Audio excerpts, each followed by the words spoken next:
I'm Simon Whistler, you are watching TopTenzNet, and in the video today we're going to be looking at the top 10 most deadly hobbies.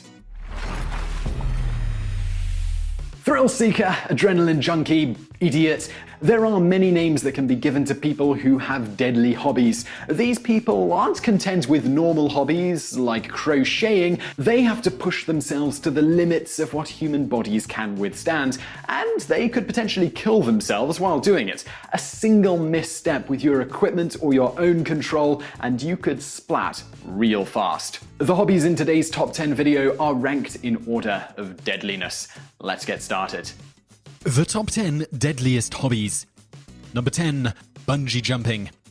Let's jump off a bridge while having a big rubber band attached to our feet, and while you're supposed to just gently touch your forehead to the ground as you rebound with gravity's assistance, you could just as well make an impact headfirst, sustain head injuries and be paralyzed for life, or die from a broken neck. That's a pleasant way to go, and think about that next time you shoot a rubber band at someone. Risk: the chances of a fatal bungee jump are about 1 in 500,000. Number 9. Scuba diving / deep sea diving.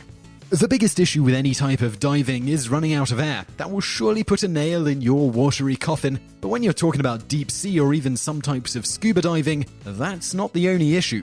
Say you make a mistake and you run out of oxygen but you're too deep, and don't forget you have to depressurize before you crack the surface for air. Oh yeah, and don't forget about those underwater predators either. Risks: the chances of dying from scuba or deep sea diving are about 1 in 200,000. Number 8. Skydiving.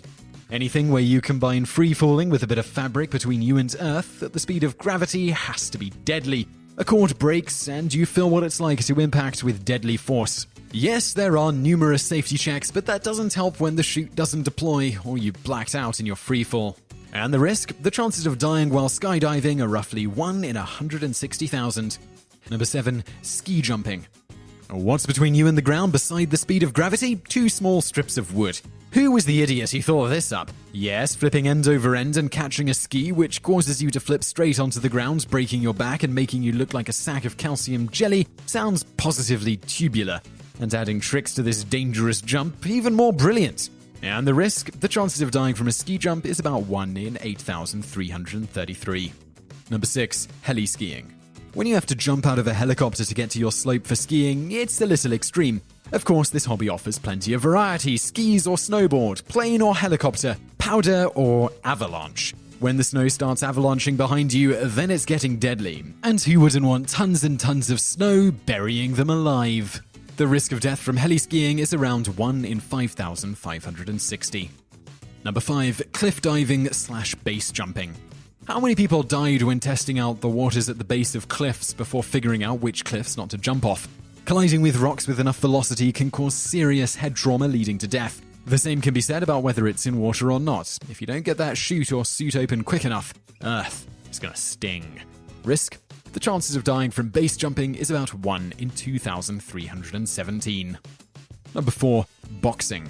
Considering this is a sport where the main goal is to bludgeon your opponent into submission or get them to black out, over time there are a number of injuries that can affect all areas of your body. The most important of all being that thing in your skull that allows you to string actual words together and remember your own name.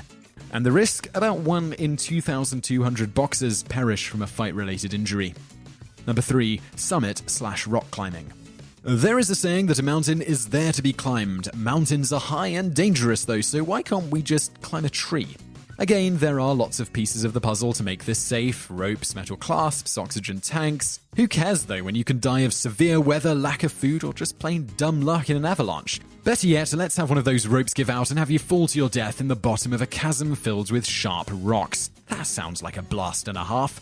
Risk: the chances of dying from rock climbing is about 1 in 1,750. However, if we just counted mountain climbing in Nepal, then this would be the number 1 deadliest hobby on Earth, with a rate of 1 in 167. Number 2. Motocross / motorcycle racing. As if normal motorcycles weren't dangerous enough, let's add 30-foot high jumps and lots of competitors. Now go as fast as you can and try to do tricks while sticking the landing without busting your bike or your family jewels. Just make sure to remember the helmet and all the crash gear, because when you miss that landing and hit that packed mound of earth, your bike and everyone else's could hit you. Risk: roughly 1 in 1,000 motorbike racers will die. Number 1. Hang gliding. There seems to be a pattern to this. The higher up you go in the air, and the less you have to prevent you from falling, the better that the chances are you will kill yourself.